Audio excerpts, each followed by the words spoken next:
Bismillahirrahmanirrahiim. Alhamdulillah Rabbil Aalamiin. Kabajamtoota ilmaan Oromoo guutuu addunyaa biyyoota adda addaa jirtan hunda dura bakka jirtanitti salaamanni keenya ka'oonni irraa maddee isin haadha qabu isiniin jenna. Egaa itti aansuudhaan har'a obboleessa keenya tokko asitti kan argamu maqaan isaa obbo Jamaal Jaarsoo Turaa nama jedhamu. Egaa namni kun nama gartee bara 2016 keessa biyya Oromiyaa irraa dhufuudhaan as Somalilanditti asaayilama gaafatee amma asaayilam siikara yookaan koliigaltoota lammiilee Oromoo biyya kana jiran keessaa nama tokko. Sana qofa osoo hin ta'in namni kun nama gartee akkasumatti hir'ina qaamaa qabu yeroo baay'ee magaalattii kana keessatti rakkachaa ture. Ammallee akkasumatti rakkachaa jira.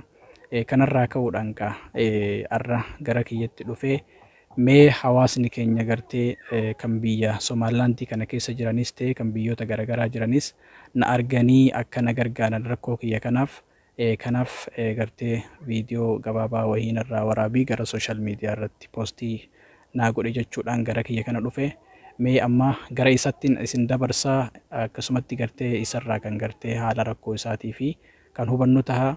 Dhumarratti garuu lakkoofsa bilbilaa isaatiis viidiyoo kana jalatti kan isin maxxansinu ta'a. Kanaaf namoonni gartee isa qunnamtanii haala isaa gadi fageenyaan hubachuu barbaaddan kallattiidhaan kan lakkoofsa isaa irratti bilbiltanii isarraa hubattan ta'a. Amma gara isaattiin isin dabarsaa. Galatooma isiniin jaa. Ana mootiyyuu hanga biyya kana keessa dhufeetiin nama na cinaa dhaabbatu tokkollee hin qabu. Ammoo rakkoodhaaf harka hin kennu harka tokkoon illee baay'ee tokko yaalii godhee jira.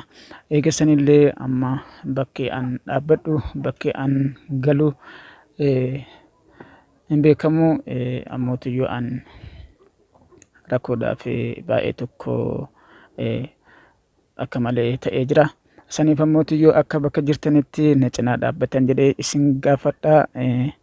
Addunyaa kanarratti ammootiyyuu an wanni guddaan an ammootiyyuu rakkoo kiyya irratti an ammoo isin gaafadheetiin jedhu. Egaa ammootiyyuu biyya kana keessa dhufeetiin jedhee waliigaltummaa gaafadhee jedhe guyyaa tokkollee gargaarsa tokkollee argadhee hin jiru. Guyyaa tokkollee nama na cinaa dhaabbate tokkollee hin jiru karaa gama waraqaa itti fudhadhee jedheetiin. Saniif ammootiyyuu akka ammootiyyuu na gargaartan jedhee isin gaafadha. Ammas illee deebi'ee rakkina na mudate ammoo hammana jedhee waan himuu hin dandeenye. Keessattuyyuu rakkoo kiyyaaf akka hatantamaan na cinaa dhaabbattan jedhee isin gaafadha. Rakkoon kiyya ammootiyyuu waan hammana jedhamee ilaalamuu miti. Saniif ammootiyyuu an akka Oromoo tokkotti isin abdadheetiin obboleessa keenya kana bira dhufeetiin. Obboleessi keenya kun baay'ee tokko na wajjin rakkatanii jiranii yeroo baay'ee an isuma gaafadhaa isaanuma gaafadhaa. Isaan ammootiyyuu na wajjin rakkatanii jiranii har'a ammootiyyuu akkuma sanittiyyuu isaan ammootiyyuu hojiin isaanillee waan isaan hajaa isaanillee dhiisanii isaan bira dhufeetiin jira. Isaan ammootiyyuu gama isaaniitiin yoo danda'ame akkasi gargaaran jedhanii kun na cinaa jiranii. Saniif ammootiyyuu bakka jirtanitti akka na cinaa dhaabbattan isiniin jedha. Eega gaafa biyya kana keessa dhufeeti ana ammootiyyuu waan argadhe tokkollee hin qabu. Kana biraan ammootiyyuu harka kiyyassa artifishaaliidha. Saniif ammootiyyuu akka na gargaartan isiniin jedha. Harka isaa artifishaalii kan argisiisuu dandeessaa? Harki kiyya kun artifishaaliidha. Harki isaa akkuma laaltanii argitanii harki isaa isa mirga moo bitaa? Mirga. Harki isaa kan mirgaa guutumattuu artifishaaliidha jechuudha. Tajaajila kannaa hin jiru.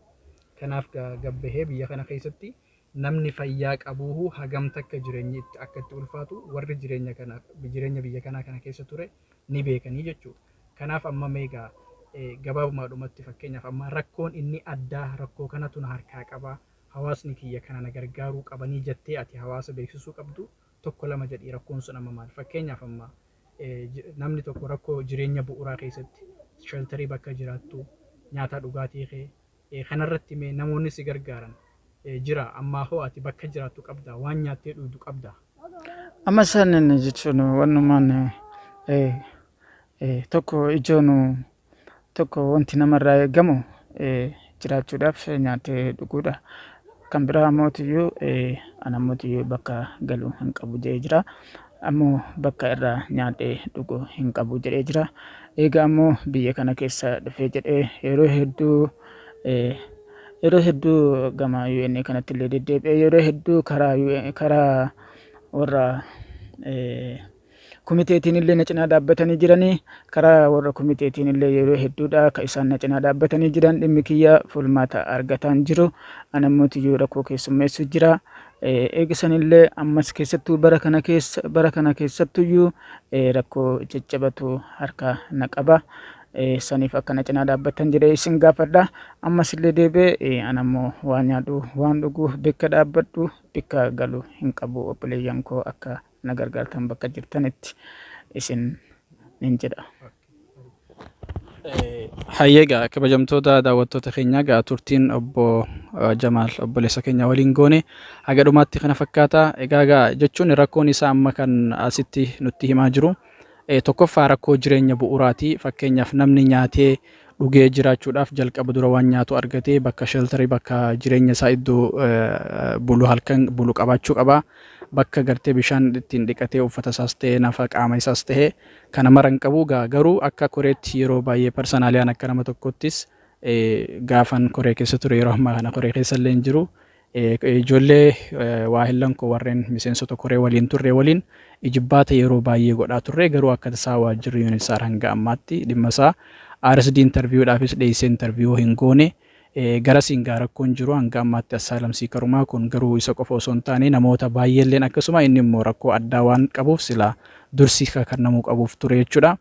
Amma gabaabaadhumatti rakkoon isaa waa'ee lubbuun jiraachuuti. Lubbuun jiraachuudha. Rakkoo bu'uuraa jechuun fakkeenyaaf jireenya isaa keessatti bakka irraa nyaatu, bakka irraa dhugu, bakka itti dhiqatu, halkan bakka ciisu hin qabu. Kanaaf hawaasni kiyya namuu bakka jirtanii waan dandeessanii na bira dhaabbadhaa jaa. Lakkoofsa keetis Jamaal dhumarratti viidiyoo kanarratti viidiyoo waliin lakkoofsa kee poostii goona.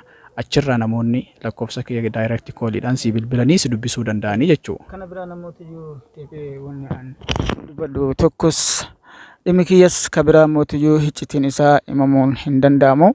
Ka biraa immoo rakkoon an qabu dhimmi isaa iccitiin isaa himamuun hin danda'amu. Akka mootiyyuu na cinaa dhaabbattan jedhee isin gaafadha. Dhimma kiyyaaf namootiyyu baay'ee tokko as keessatti rakkoo keessummeessi jira. Rakkoo jireenyaa malatti illee rakkoo biroollee ni qaba. Dhimmi sun namootiyyu asirratti himamuudhaaf hin danda'amu. Akka ammoo keessaa alaa bakka jirtanii na cinaa dhaabbattan isiniin jedhee isin gaafadha. Garuu osoo lubbuudhaan jiru akka na cinaa dhaabbattanii akka keessaa alaa na dhaqqabdan jedhee isin gaafadha. Hayyeegaa galatoomii Jamaal keenya akkasii inshaallahu hawaasni keenyas viidiyoo kana ilaaltanii akka gartee namuu waan dandeessanii cinaa dhaabbattanii kaanis du'aa gootanii fi akkasumatti illee gara sooshaal miidiyaa irratti illee yeroo poostii goonee sheer godhuudhaan wal biraan akka geessan isin gaafannaa. Gaa warri guyyaa keessa jirtanis guyyaan keessan guyyaa gaarii isiniif haa ta'u, warri halkan jirtanis halkan gaarii isiniif haa ta'u. Gaa viidiyoo keenya kanumaan goolabna hanga marsaa biraatii walitti deebinu nagaan nuuf tura isiniin jenna. Assalaamu alaikum warahmatullaahi wabarakaatuh.